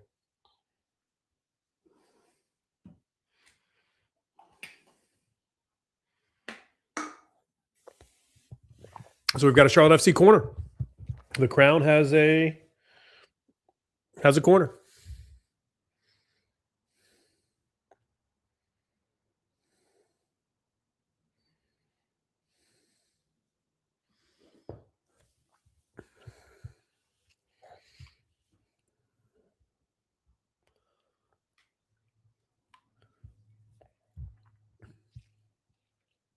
Pep Bial at the corner flag. He's going to hit an in-swinger with his left foot. Keeper gets to it first. Charlotte maintains possession. It's back to Bial in the corner. Westwood whips it in. It's Toklamati on the end of it, but he can't get that header towards goal. That right there was, I think, something that Dean Smith would like to see. I think that is going to be talked about in training. I think it's going to be shown in training about how this team can score goals and a corner opportunity. I think Arsenal fans know what I'm talking about. A very nice opportunity for Charlotte off the corner there. Toklamati in his first really dangerous position of the game. The headed ball doesn't get anywhere near the keeper, but still a touch in the box. That's probably one of his only touches in the opponent's box today.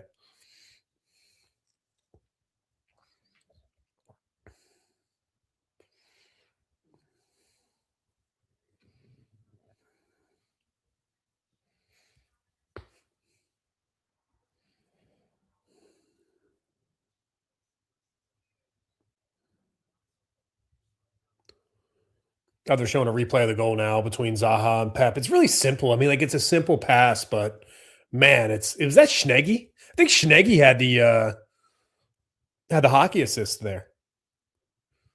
A very nice assist from Wilfried Zaha. Both Pep and Zaha on the board, match one. And you can start to see the foundation of the squad. You can see, and there it is. Idan Toklamati. I knew he was going to get the pull.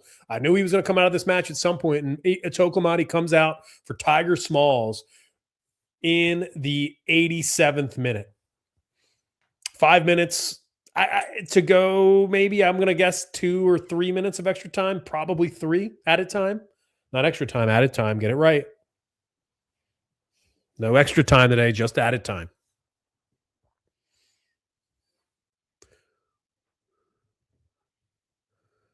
You know, Schneggy is playing really forward right now. This is super interesting to see. Schnegg is actually further forward than Wilfried Zaha right now. As they recycle things back. I'm starting to get excited about Schneggy. He looks fantastic since he's came on. Jabril Diani doing his thing as well. It's like, why are we reinventing the wheel with Jabril Diani? He's so good. He's better than Luca Della Torre. There's no doubt about it. Like, you can clip that off this stream, but he is. Especially in MLS.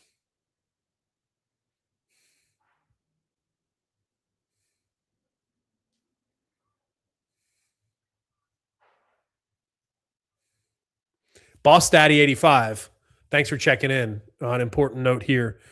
Added time is controlled by VAR, so it should be more accurate. Keyword should. Oh my. St. Louis dancing into the box here. Plenty of time and space.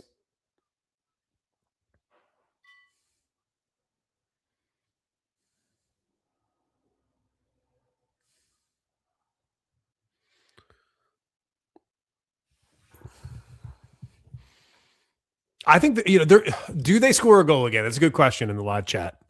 It's a good question. By the way, we've got 1-1, 90th minute, excuse me. 1-1 in the 90th minute. Is there another goal in this match? Oh, potentially. What a ball over the top for City. 1-on-1 with the keeper. Oh, it's Kahlina again. Christian Kahlina. McSorley. A big chance. Tim Ream cooked once again over the top. It's McSorley 1-on-1 with Christian Kahlina. And the goalkeeper of the year from 2024 makes a tremendous, tremendous save to salvage the point. That's the end of both halves for Christian Kahlina, by the way. Christian Kahlina made a crucial save at the end of the first half, and now he's made a crucial save in the 90th minute as well. Undoubtedly the man of the match for Charlotte FC, Christian Kahlina.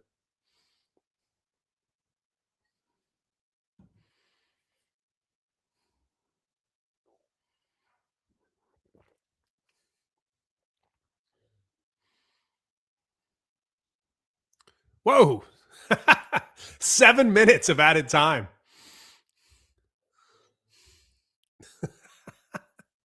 7 minutes of added time. So, for those in the chat who were asking me if another goal is going to be scored, it looks like people have plus 2.5 goals. You got 7 minutes to get another one here. Hopefully it's a Charlotte FC winner.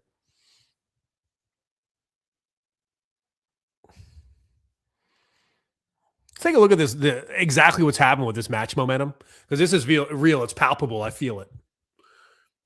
All that it took was a St. Louis City goal for Charlotte FC to say, you know what, let's start playing some ball here. And just you can't wait to be scored on to really get into a match. You gotta be into the match before you concede. And look at what Charlotte is doing. The possession at one point, almost 65 to 35%, already back to 50-50.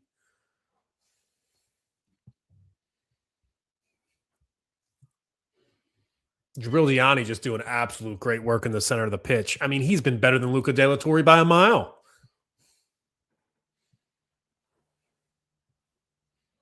It's time. I'm not going to be that guy that sits here and shits on Luca De La Torre's debut, but Gibriliani is playing really well.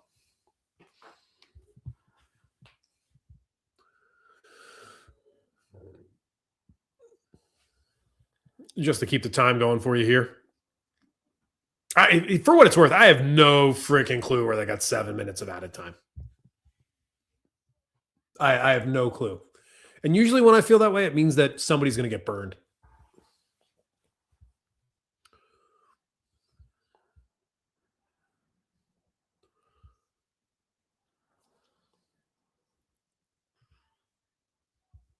Oh, my. Ping pong. Pinball, I should say. Pinball in the box. In Charlotte's box. St. Louis is just not going away. City's looking for that winner at home. The crowd's on its feet at Energizer Park. This is a really, really strong finish to the first MLS game of the year. But a silly mistake puts the ball out of bounds behind the net. And Charlotte back in control with about 5 minutes left to go in this match.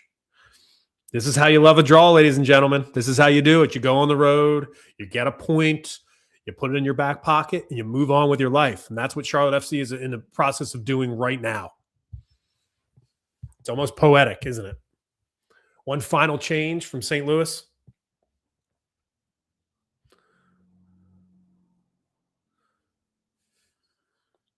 One last gasp change for the home side. Man, I'm so pumped for everybody who's watching live, for everybody who's checked in with the live stream. It's been really an enjoyable match, and really thrilled to do this throughout the season. So many people within the Charlotte FC community, the Charlotte Soccer City community. That's what this is. This is Soccer City, and I appreciate everybody being here because we could be in for a grandstand finish. It's been very, very good since the first goal of the match. That's all it took for this game to really open up. And Pep Biao now has space down the left-hand side.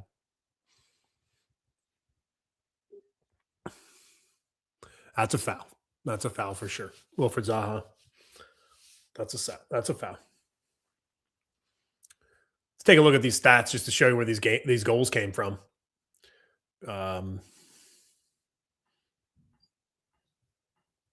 There it is right there. It's Pep Biao, left foot goal. Just outside of the 6-yard box. Hits it across the face of the goalkeeper and corner pockets it, bottom right. And then just before that, in the 60th minute, Hartl schools a really nice one-touch banger from outside the box. Christian Kahlina couldn't get down to it. Despite that goal that Christian Kahlina let up, he's my man of the match for sure. So now we're looking at just a few minutes to go. Coming down to the wire here. Rocky Talk in the Woods, 3057. Portland is Soccer City. Hey. Got good news for you. Any city could be a soccer city. That's the beauty of this. Charlotte is a soccer city. It's not the soccer city. It's a soccer city, which is a good thing. More of those in the United States, please. More of those in the United States. More respect for MLS, because when the games get good, they do get good. And this game has gotten good and has gotten very good since the first goal late. About 15 minutes into the second half. There's a strike from outside the box. It's got side netting. Christian Kahlina sells out for it. Doesn't have to, though. Misses the target. I'd like to think that I think there's some people in this stream right now sweating the over, the 2.5. I got to tell you, I don't gamble. I don't. More power to you. I just learned to love the draw. I love a draw. Love a good draw, especially on the road. Don't love home draws, but I like road draws. And right now, this team's got a chance to Charlotte, the crown that is, to pack up and get on the private jet. No, it is. It's chartered. It's not private. It's chartered. But get on the chartered jet and make it back. But we'll see. St. Louis into the final third.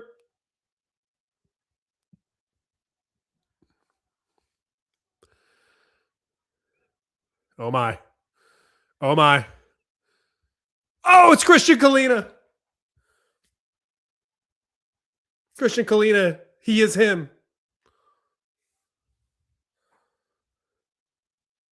Christian Kahlina does it again. And the folks in the chat that are waiting for that third goal, I'm sorry. That was it.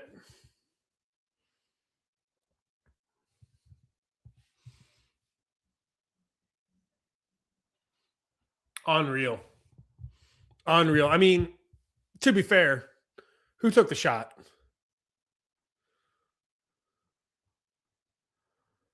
Oh, this is a substitute. Two-shirt. Nope, that wasn't him. Oh, it was him again. Both shots. He had a chance to put that thing in, and there's Kahlina spills one. Oh my goodness. Oh my goodness. Christian Kahlina makes a save at the death. And it's a draw. This match is over. It's 1-1. It's finished. Two-shirt, all he had to do was put it somewhere besides right at the keeper, but he didn't. He put it at the keeper. And there it is. It's the full-time whistle. It's Hartel in the 60th. It's Pep Biel in the 73rd minute. And it's a 1-1 draw on the road. Charlotte FC kicks off its season with a point. And this team is coming back to Charlotte to train for the week and then headed back out to Los Angeles. We'll play at LA Galaxy next weekend, where we've learned to love the draw. Road draws in MLS. That is how this team, that's how Charlotte FC is going to actually do something this year. You got to learn to love the draw, especially on the road. Smalls for Edon was a very weird substitution choice, Football Fiera. I got to disagree with you. I think Tokomati should have been taken out of the match a lot sooner than when he was. Tiger Smalls is really like the only substitute. Archie Goodwin is somebody as well that could potentially have come into the match, but he didn't. There's Archie there. These are the players that never got into the match. Not that that's worth anything, but here are the final match player ratings. Remember, it's 1-1. It's a draw. It's the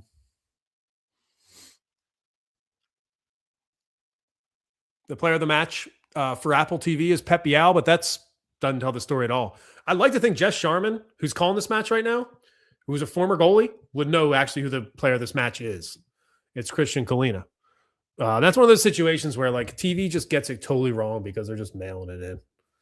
And anybody who watched this match knows that without Christian Kahlina making the saves, Charlotte FC gets absolutely smothered in this match.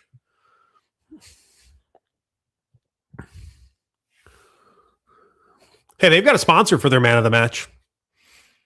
It's Ultra. We're sponsored by Guinness.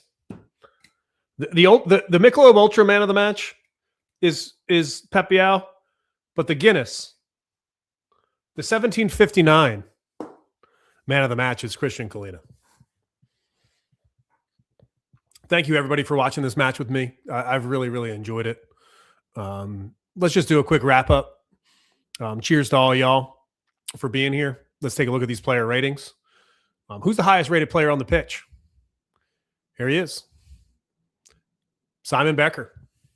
Striker. Comes in with an 8.1 rating. Tied Christian Kahlina. 90 minutes played for Christian Kahlina. 10 saves. 10 saves for Kahlina today. What an absolute boss. Putting the team on his back. Did a really nice job passing out of the back as well. Connected on some long balls.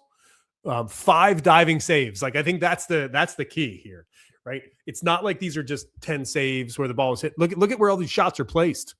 Christian Kahlina doing a lot of work down to his right-hand side. Just beautifully done. 5 diving saves, 7 saves of shots inside the box, 56 touches for the keeper as well. Really, really nice performance by Christian Kahlina. Look at this.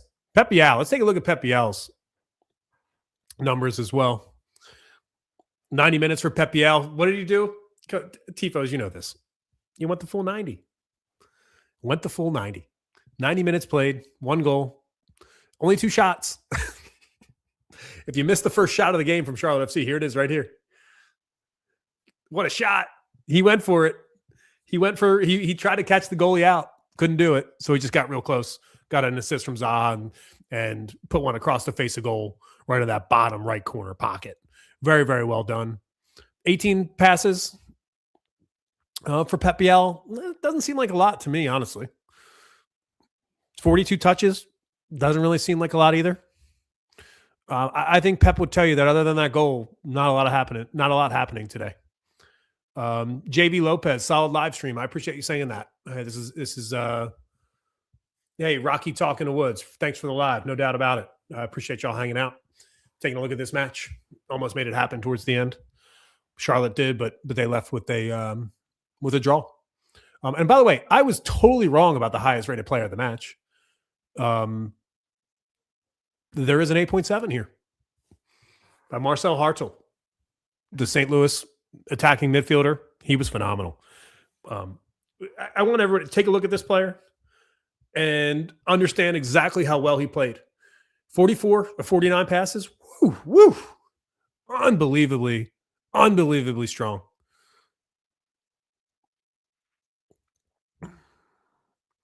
Really, really smart player. 3 touches in the box. 2 passes into the final third. It's really the 44 for 49. And look at all these shots, including the goal.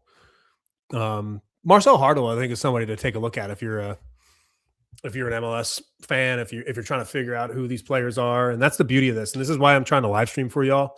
Like, I'm not going to pretend like I'm an MLS expert, because the beauty of MLS is because Marcel Hartel came out here and put a world-class 8.7 performance in. Christian Kahlina put in a world-class 8.1 goalie performance in. That, to me, is the story of this match. And Pep Bial, the Spaniard, the Spanish midfielder for Charlotte FC, grew into the game. So did Wilfried Zaha. Let's take a look at Zaha. Hey, Zach, thanks so much. I appreciate you. Thanks for hanging out with me. It means a lot. Let's take a look at Wilfried Zaha here.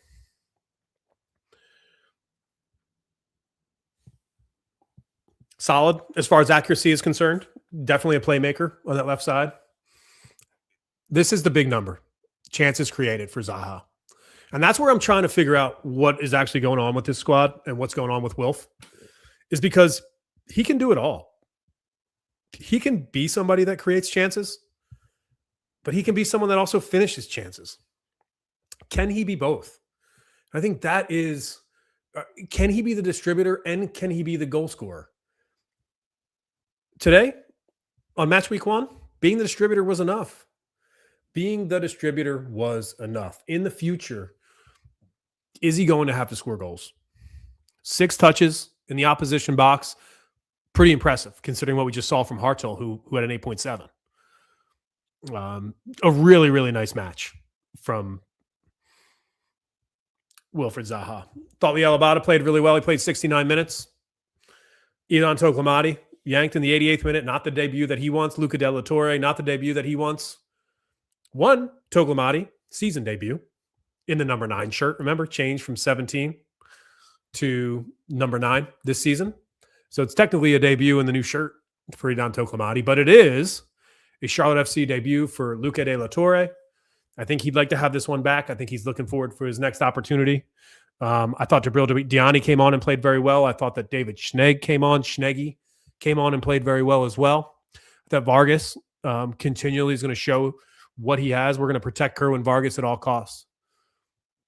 There's no doubt about that. So thanks so much for joining us here on this live stream. It's been an absolute pleasure. So many games to come. This is what we're looking at tonight, by the way.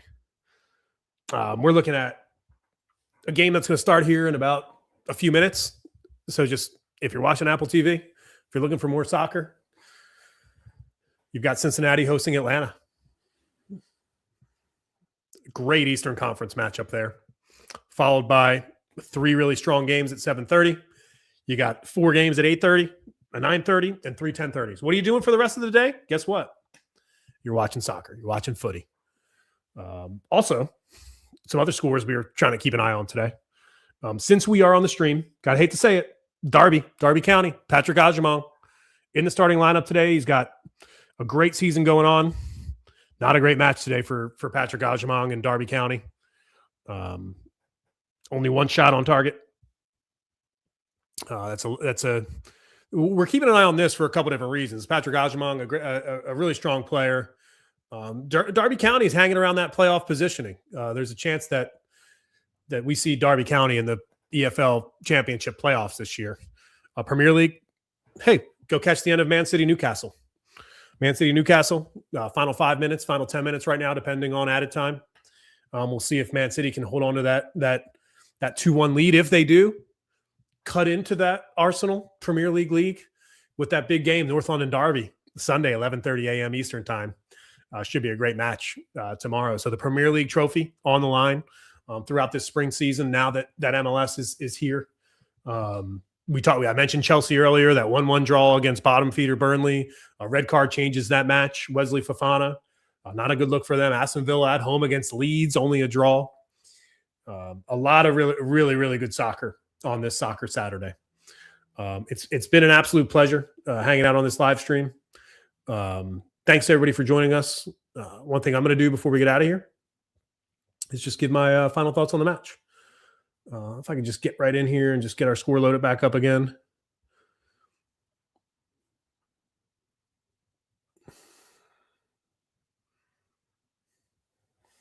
It's a 1-1 draw. Charlotte FC on the road. The Crown heads to St. Louis City FC, and it's a 1-1 draw. And we have what we have done here is we've learned to love the draw. 6 corners for St. Louis, only 1 for the Crown. It doesn't matter. It doesn't matter because as soon as the substitutions finally happened, it was Wilfred Zaha connecting to Pep Biel, and Charlotte FC kicks off the season with 1 point. It's almost poetic. We've sat here on the show. I've sat here in this office. I've talked to y'all about how important learning to love the draw actually is. And when you take a look at this momentum, it really turned into, over here on the left-hand side, that's the momentum. For most of the first 60 minutes of this match until St. Louis scored the goal here in the 60th minute, the momentum completely changed. Charlotte FC scores the goal right here in the 73rd minute and goes on to dominate the rest of the match. This could have been a stolen 3 points, but for now, it's 1 point. It's Charlotte FC 1. It's St. Louis 1. Thanks, everybody, for hanging out in the live chat. Good for Danny hanging out at the Clutch watch party with the club. That was fun. I've been live for 2 hours and 15 minutes. Right on time. Thanks, everybody, for being here. We've got 3 Guinnesses in us. We've got a 1 point in us. And we've got LA Galaxy next week. Until next time, it's for the Crown, baby.